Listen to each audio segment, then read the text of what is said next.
Donc maintenant, on nous apprend à sortir d'Égypte en aplatissant la galette. C'est ça le moyen de sortir d'Égypte, c'est des leçons. Il n'y a pas de remplacement à ces leçons. Il est impossible de les remplacer.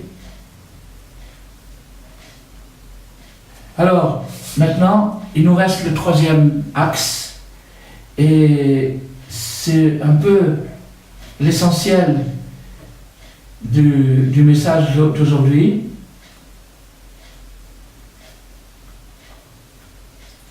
C'est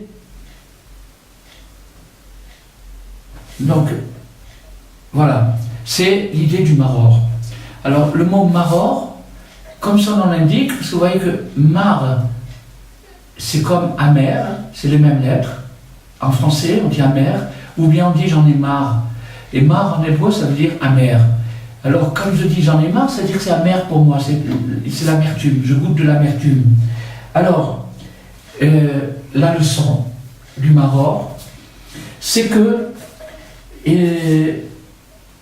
il n'est pas possible d'atteindre la paix sans amertume. Pour arriver à la sérénité, on est obligé de passer par une certaine amertume. C'est comme ça. C'est écrit dans le prophète, Iné le shalom, mar li mar. Le prophète nous dit, le shalom, la plénitude, la sérénité, mar li mar, ça m'est très amer. Très amer, ça veut dire que c'est une grande amertume. Pourquoi? Parce que, c'est très simple, pourquoi? Parce que le contraire du shalom, c'est-à-dire le conflit, la discorde, la mésentente, la perturbation, etc., toutes ces choses-là proviennent d'une seule et unique source, l'ego, le ego, le moi de la personne. Le moi de la personne, c'est-à-dire que le désir que l'homme veut que tout se passe comme il le veut, c'est ça qui lui pourrit la vie. C'est ça qui lui pourrit la vie. Et quand il va vouloir se détacher de cet ego, il va souffrir comme quelqu'un qui va arrêter de fumer. Je ne sais pas si vous avez connu des gens ou si vous-même vous avez été passé par là. Moi, je suis passé par là. Quand on arrête de fumer, eh ben, c'est un mauvais moment. Je connais même quelqu'un qui a arrêté de fumer, il a failli craquer, et il n'a pas craqué. Pourquoi? Parce qu'il a dit, j'ai pas encore envie de revivre cette amertume. Pour arriver au shalom, qui est la guérison, il faut passer par une amertume. Cette amertume, c'est la sensation qu'on a de frustration quand on nous enlève quelque chose auquel on s'est habitué, qui était destructif. Donc il y a une amertume là-dedans. Maintenant, la Torah nous enseigne que le shalom, c'est-à-dire la plénitude, la sérénité, c'est la guérison pour tout. La guérison de l'esprit et la guérison du corps. Vous savez que dans notre corps, il y a 4 sortes de bile. Il y a la bile noire, la bile rouge, la bile verte ou jaune et la bile blanche. C'est ça, c'est 4 sortes de bile qui sont des poisons que le foie a sélectionnés, qui ont été sélectionnés et qui permettent au fonctionnement de l'organisme.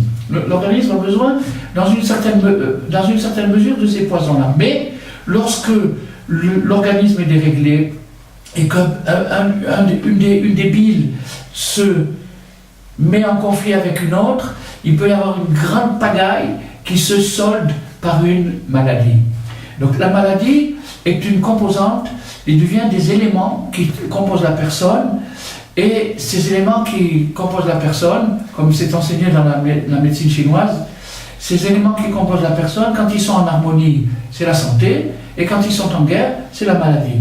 Donc maintenant, la guérison, c'est le shalom. De la même façon que un homme doit gérer des conflits de caractère dans son esprit par le shalom, c'est-à-dire arriver à harmoniser ses tendances. Il a une tendance vers ceci, une tendance vers cela, une tendance vers cela, il ne sait plus dans quel sens il tourne. Eh bien, il doit arriver à faire le shalom. De la même façon, dans le corps, la guérison, c'est d'arriver à réharmoniser les éléments qui forment le corps. Mais c'est impossible de recevoir le shalom sans amertume. Sans amertume. Donc maintenant, si vous voulez, la guérison maintenant on parle de la guérison à des niveaux, d'ailleurs, ces niveaux sont tellement proches, qu'en vérité ils ne font qu'un. La maladie de l'âme provoque la maladie de l'esprit, du corps, et la maladie du corps provoque la maladie de l'âme, et tous les deux sont solidaires, ça ne fait qu'un, en vérité. Donc maintenant, si je me trouve dans un degré pathologique grave, c'est-à-dire que mes éléments, mon feu, mon eau, mon air et ma terre, qui sont les 4 éléments qui composent l'être humain sur le plan physique, mais aussi sur le plan psychique et sur le plan spirituel. Il y a aussi une eau spirituelle, il y a un air spirituel, il y a une terre spirituelle, un souffle spirituel, mais tous ces éléments sont mélangés du bien et du mal. Alors donc, si vous voulez, la Bible, c'est de prendre dans les éléments ces 4 choses-là, les composantes de l'eau, du feu, de la terre et de l'air, et c'est ça la Bible. Alors quand il y a la guerre, et il faut passer quand on veut guérir. Alors je vais vous donner un exemple. On a dit tout à l'heure au nom du Ben Israël que la guerre principale c'est entre le corps et l'âme, surtout au niveau du manger. Eh bien, regardez, si vous voulez faire un régime, parce que vous comprenez que votre corps est abusif, il a pris le dessus et il vous rend malheureux, il vous rend aliéné à un bout de chocolat. Et donc, quand vous êtes aliéné à un bout de chocolat, vous n'êtes plus vous-même, vous perdez votre dignité. Les gens qui chasent le shalom, que Dieu nous préserve, les gens qui vont un peu trop loin dans ces aliénations, peuvent arriver même à voler, même à faire des choses horribles pour pouvoir satisfaire leur aliénation. Alors s'ils veulent se sevrer de cette aliénation, ça va être amer, ça va être dur. Ils vont être obligés de souffrir comme un fumeur qui s'arrête, ou encore il y en a un autre, le café. Essayez d'arrêter le café, vous allez voir. Et donc quand on arrête du café, c'est même des douleurs physiques. Il y a une accoutumance physique et une accoutumance mentale. Alors, donc, Rabbi Nathan nous dit quelque chose d'extraordinaire. Il nous dit que, étant donné que la guérison passe par l'amertume, le shalom du corps et le shalom de l'âme passent par l'amertume, mais Dieu, qui connaît chaque être humain, connaît le nombre de milliards de cellules qu'il y a dans chacun, les fait fonctionner, les coordonne simultanément, connaît le nombre de cheveux qu'il y a sur sa tête, le nombre de pores qu'il y a dans sa peau, etc., etc. Il sait exactement combien chaque être humain est capable de supporter pour sa guérison. Il connaît la dose précise de chaque être humain suivant son cas. Il a besoin de temps. Même si son cas est grave, il a besoin d'un gros paquet d'amertume. Mais le pauvre bonhomme ou la pauvre bonne femme n'a pas la force de supporter cette amertume. C'est trop. C'est trop. Alors qu'est-ce qu'il fait? Il enlève tout ce qui dépasse. Il racle tout ce qui dépasse et il laisse juste la partie que la personne peut supporter. Voilà la grande règle du Maror. La règle du Maror, c'est que chacun reçoit dans sa vie de l'amertume. Et cette amertume, c'est pour son bien, c'est sa guérison. C'est comme un petit enfant, on lui donne un médicament qui est amer, il ne comprend pas, il croit qu'on l'aime plus parce qu'on ne lui donne pas des caramels. Mais là, on lui donne un truc qui va le guérir, il ne comprend pas. Donc, mais nous, on est au même degré. On nous envoie de l'amertume pour nous guérir. Dieu ne fait jamais de mal ni d'injustice à personne. S'il envoie à quelqu'un de l'amertume, c'est pour le guérir. Mais, comme il sait, dans son infinie sagesse et connaissance, combien cette personne peut supporter, il ne va pas lui envoyer 1 milligramme de plus que ce qu'il peut supporter. Ça veut dire que toutes nos épreuves sont à notre pointure, elles sont à notre mesure. Chacun est éprouvé suivant sa capacité, pas plus. Alors quand on sait ça, c'est tout à fait différent. Quand on sait ça, c'est ça la émouna, l'intuition, c'est ça qu'il faut développer. Il faut développer ce côté-là, c'est extraordinaire, parce que ça laisse un espoir, et ça permet de vivre, et ça permet de réparer. Une épreuve qu'on traverse en sachant qu'elle est propice. Quelqu'un qui va à une épreuve de dentiste, il doit se faire un traitement parce qu'il a une rage de dents. Il va chez le dentiste, il supporte une demi-heure, 3/4 d'heure. Il sait qu'il va sortir, il aura déjà nettoyé un petit peu nettoyé sa bouche. Donc il le supportera parce qu'il sait que c'est pour son bien. Donc maintenant, quand on est en train de souffrir dans n'importe quel sens de l'amertume, alors ça s'appelle le maror. Et le maror, il est, le soir de Pessah, il est un ingrédient indispensable et c'est une composante de la libération. C'est-à-dire, je me libère de cette angoisse. Pourquoi, vous avez vu que tout à l'heure j'ai cité un passage, un verset où il a dit mar li mar, 2 fois. Le mot mar est revenu 2 fois. Mar qui veut dire amer, il est revenu 2 fois. Pourquoi 2 fois? Parce qu'il y a une amertume dans l'épreuve elle-même. C'est-à-dire, si quelqu'un, chas v'shalom, que Dieu préserve, il a des ennuis avec sa famille, ou des problèmes d'argent, ou des problèmes de santé, etc., c'est amer, c'est pas agréable. Mais, en plus, il est vexé. Pourquoi ça lui arrive à lui? Et ça, c'est encore plus amer. Donc, déjà, ce qu'on a enlevé maintenant, ceux qui voudront bien accepter le message de Rabbi Nachman, on a enlevé la pire amertume, c'est-à-dire celle de la frustration, celle de l'absurde, pourquoi moi et pas les autres. Ça, c'est le... Alors maintenant, à Pessah, on a cette chose-là qui se produit, et donc on peut attraper une fois dans l'année une ouverture dans ce sens-là. Maintenant, je vais vous dire une parole du Baal HaTanya. Le Baal HaTanya, c'est le rabbi Shneor Zalman de Liadi, qui a écrit le Tanya, le fondateur de la Chassidut Chabad.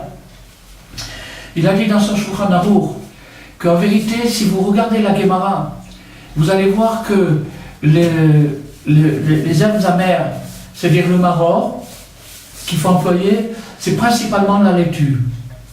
Bon, dans les régions occidentales, c'est un gros problème parce que dans la laitue, il y a beaucoup de petits vers. Et des petits vers invisibles, ils sont verts, c'est des vers verts. Ils sont tellement verts qu'ils sont verts et ils sont invisibles. Pour faire la vérification, il faut soulever la feuille à la lumière du soleil et à ce moment-là, on voit les vers. Donc c'est un travail très délicat. Mais aujourd'hui, on trouve des laitues traitées, malheureusement.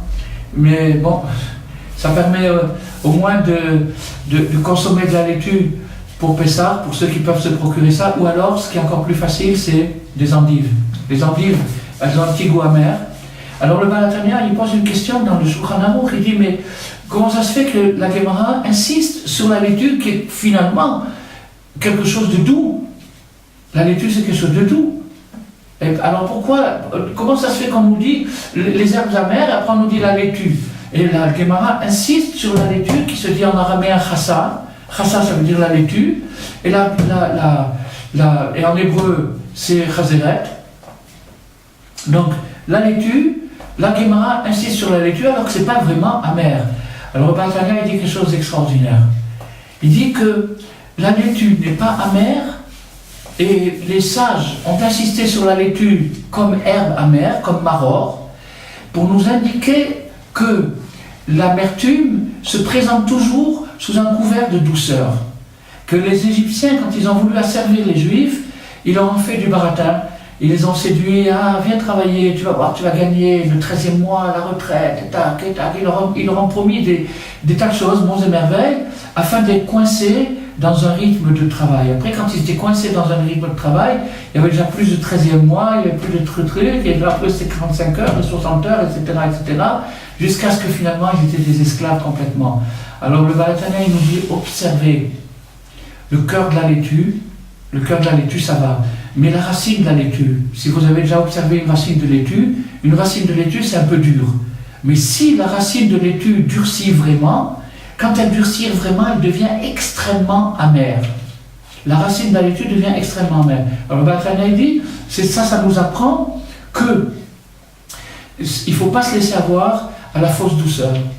La fausse douceur, c'est-à-dire, puisque le maror est là pour nous rappeler l'amertume qu'il y a eu en Égypte. Et quelle est l'amertume qu'il y a eu en Égypte? C'est que l'amertume s'est déguisée en douceur pour nous attraper. Et une fois qu'on est attrapé, elle a dévoilé son vrai visage. Donc maintenant, nous, on a vu la leçon du maror et on va terminer par encore un petit peu quelques lignes de Rabbi Nathan qui vont encore nous expliquer ce principe. Alors maintenant, Rabbi Nathan nous dit l'amertume qu'il faut supporter de plusieurs façons, c'est-à-dire que l'amertume qui peut provenir des obstacles. Comme j'ai dit tout à l'heure, l'obstacle est un obstacle et donc c'est amer, mais c'est aussi une vexation. Quand je me trouve devant, j'avais un projet, je voulais faire quelque chose et il y a un obstacle qui s'est dressé contre moi, c'est une vexation. Ou bien les complications avec les gens, ou alors la difficulté d'affirmer une vérité. Si quelqu'un découvre une vérité, il trouve une vérité, quelconque une vérité, il trouve une vérité, et dès qu'il va vouloir exprimer cette vérité, il va trouver que des ennemis, ou des cyniques, ou des gens qui se moquent de lui. Donc ça aussi c'est très amer. Ou bien les difficultés financières, c'est très amer. Quand on demande combien on a sur son compte et qu'on voit que c'est en dessous de zéro, c'est très amer. Ou alors, que Dieu nous préserve, l'amertume du corps, d'une maladie, d'une souffrance physique. Ou alors peut-être ça c'est le pire de tout, c'est les enfants. Par rapport aux enfants, l'éducation des enfants qui nous échappent, qui sont en conflit, et qu'on ne peut rien faire, on ne sait pas comment les attraper, on ne sait pas quoi faire, ça c'est quelque chose d'amer. Et aussi les questions et les troubles qui nous, je vous cite les mots que dit Rabbi Nathan, qui nous tordent le cœur. Ils nous tordent le cœur, c'est-à-dire qu'on est dans des trucs, des situations, des angoisses qui tordent le cœur. Alors, on a dit qu'il fallait fuir par le silence. Il faut savoir imposer le silence. Donc tout à l'heure, quand on a parlé de la matzah et de la fermentation, c'est la discipline du silence. Ça aussi, c'est de l'amertume. Comme il est dit, alors je vous dis en hébreu, Vayemareru etrayem be'avoda kasha, les Égyptiens ont rendu la vie des Juifs amère par un travail excessif, un travail dur. Alors la Gemara, elle extrapole, elle explique, elle interprète ce mot difficile, caché, kushia, c'est-à-dire les questions. Les questions, c'est amer. Quand quelqu'un a des questions, on parle maintenant de questions sérieuses, de questions profondes, alors c'est pire que tout. Rabbi Nathan nous dit surtout parce que c'est les obstacles de la pensée à cause qui sont créés par des contorsions du cœur, comment on appelle ça, des distorsions psychologiques. Mais celui qui veut avoir pitié de lui-même et celui qui veut fuir la boue, c'est-à-dire le creuset où il fabriquait des briques en Égypte, il doit savoir qu'il doit passer par l'amertume suivant son degré. C'est-à-dire que vous vous rendez compte, par exemple, vous voyez qu'il y a des gens qui ont telle ou telle épreuve. Il y a des gens, par exemple, ils ont des enfants charmants, mignons, ils sont en harmonie avec eux, il y a des fois des petites tensions, mais pas plus que ça, mais d'un autre côté, ils n'ont pas un centime dans la banque. Ou vous avez des gens qui ont la banque pleine à craquer, et leurs enfants leur font la tête tout le temps, ou leur téléphone jamais, etc., etc. Donc chacun, il a son paquet, sa dose d'amertume, suivant son sujet. On est là pour guérir. On est dans ce monde pour guérir. Le sens de la vie, c'est de guérir. C'est de guérir, c'est d'arriver à créer le shalom. Le shalom en soi, dans sa vie. C'est ça le sens de la vie. Donc on n'est pas là pour se régaler, on est là pour guérir. Et la guérison, la guérison, doit passer par une amertume parce qu'on sort d'un état et on va dans l'autre et donc ça fait mal. Et ce mal-là, il faut savoir le supporter et le seul moyen de le supporter, il va nous dire Rabbi Nathan.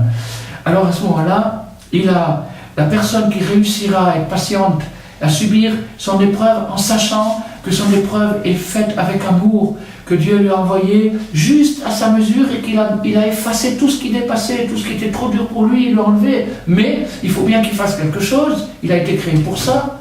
Comment il pourrait retrouver sa dignité s'il est toujours assisté? Il ne doit pas être assisté, il doit se prendre en main, mais la prise en charge de la personne par elle-même est toujours d'après sa capacité.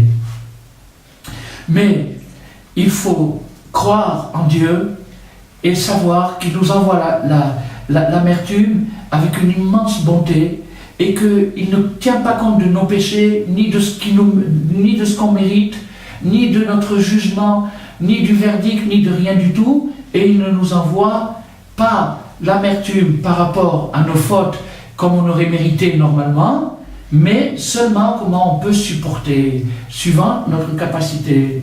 Mais au moins, il faut accepter ça. Et à ce moment-là, quand on l'accepte, eh ben, ça adoucit les choses. Alors regardez maintenant. Alors Rabbi Nathan nous dit, ça c'est pour ça que dans le rituel du soir de Pessah, vous constatez qu'on trempe le maror, même s'il n'est pas tellement amer, mais on le trempe dans le charoset. Qu'est-ce que c'est le charoset? C'est une douceur qui est faite à partir il y a plusieurs remèdes, il y a plusieurs recettes, avec du miel, sans miel, avec des amandes pilées, ou des noix, ou du jus de raisin, ou de la pomme écrasée, etc. Il y a plusieurs recettes de charoset. Mais le nom qui a été donné à cette douceur, et il faut tremper le maror dans le charoset. Qu'est-ce que ça veut dire tremper le maror dans le charoset? Ça veut dire prendre l'amertume et lui faire faire un petit tour dans la douceur. Alors maintenant, les sages nous ont dit, charoset c'est chas, route. On peut composer, excusez-moi que je n'ai pas mon tableau, j'aurais dessiné les lettres. En tout cas, essayez d'imaginer, chas, route. Chas, ça veut dire qu'il a pitié, et Ruth, c'est la maman de Mashiach, c'est-à-dire Ruth, c'est la femme qui s'est convertie, qui est devenue juive, et qui est rentrée dans le peuple juif, et qui est l'ancêtre de David et de Shlomo. D'ailleurs, elle a vécu jusqu'à l'époque de Shlomo, et c'est la maman de Mashiach, c'est-à-dire celle qui engendre le messianisme sur terre. Donc ça, c'est Ruth. Et Chas, ça veut dire que Dieu a pitié. Qu'est-ce que ça veut dire? Dieu a pitié, ça veut dire qu'il n'envoie pas d'amertume que en fonction de ce qu'on peut recevoir, de ce qu'on peut supporter. Et Ruth, alors qu'est-ce que c'est Ruth? Ruth, pourquoi elle s'appelait Ruth? Ruth, ça veut dire celle qui déborde. Celle qui déborde. Elle débordait de louanges. Elle disait toujours merci. Chaque pas, elle disait merci au bon Dieu. Chaque fois, ça c'était Ruth. Et c'est elle qui a fait passer ça à son petit-fils David. Et le roi David, il a fait glorieusement incarner cette idée-là dans le livre des psaumes. Donc le psaume, l'idée du psaume, l'idée de la louange, l'idée de remercier, de dire merci, merci, merci, ça c'est Ruth. Elle déborde de gratitude. C'est ça l'idée de Ruth. Alors si je fais un alliage des deux, de déborder de gratitude, en sachant que Dieu excusez-moi, si je déborde de gratitude, en sachant que Dieu me préserve et me protège et ne m'afflige pas au-delà de mes moyens, et que je le remercie là-dessus, je dis merci mon Dieu, que finalement c'est vrai, j'ai pas d'argent à la banque, mais j'ai pas mal aux dents, et j'ai pas ceci, et j'ai pas toutes les amertumes du monde. Il y en a qui ont une collection d'amertume, mais il y a toujours un côté où il n'y a pas d'amertume, et vous verrez que c'est toujours dosé précisément par rapport à l'opération que la personne doit subir pour guérir son âme et pour guérir son corps. Alors à ce moment-là, on a adouci l'amertume, on a fait passer le maror dans un petit bain de douceur pour adoucir les choses. Et c'est ça qui permet de supporter les épreuves que chacun est obligé de traverser, puisqu'on est là pour guérir, donc on est en traitement. Donc suivant le traitement qu'on est obligé de subir, qu'on sache au moins pourquoi, et qu'on sache comment, et qu'on sache adoucir les choses en réveillant cette idée, en se répétant cette idée, c'est pour mon bien, c'est pour mon bien, c'est pour mon bien, et c'est juste ce que je peux supporter. Alors merci mon Dieu, merci de m'avoir donné juste, de ne pas m'avoir donné ce que je méritais vraiment. Si jamais on faisait le compte, on verrait que ça dépasse. Alors, à part ça, le chaoset, ce fameux ingrédient, malgré qu'il soit doux, et les enfants ils se jettent dessus pour le manger, mais malgré qu'il soit doux, malgré ça, il évoque symboliquement la boue dans laquelle nos ancêtres se trouvaient quand ils étaient en Égypte, ou dans laquelle nous nous trouvons, chacun suivant son degré, dans la mesure où on n'a pas réussi à en sortir encore. Alors maintenant, il faut se rappeler de ça, et que chacun, suivant ses actions, aurait besoin d'un certain traitement spirituel et psychologique, et que ce traitement serait bien au-dessus de ses capacités de supporter. Alors qu'est-ce qu'il fait Dieu? Il rase tout ce qui dépasse et il lui laisse juste ce qu'il peut supporter. Et donc en sachant de ça, on sort du puits et de cette façon, on comprend que les épreuves sont un grand bienfait, que tout est par amour et par miséricorde, chacun suivant son degré. Il me reste à nous souhaiter, à nous tous et à tout le monde, de recevoir toutes ces idées concrètement bientôt par les préparations de Pessah et par la grande soirée de la libération que je souhaite merveilleuse pour chacun et pour chacune.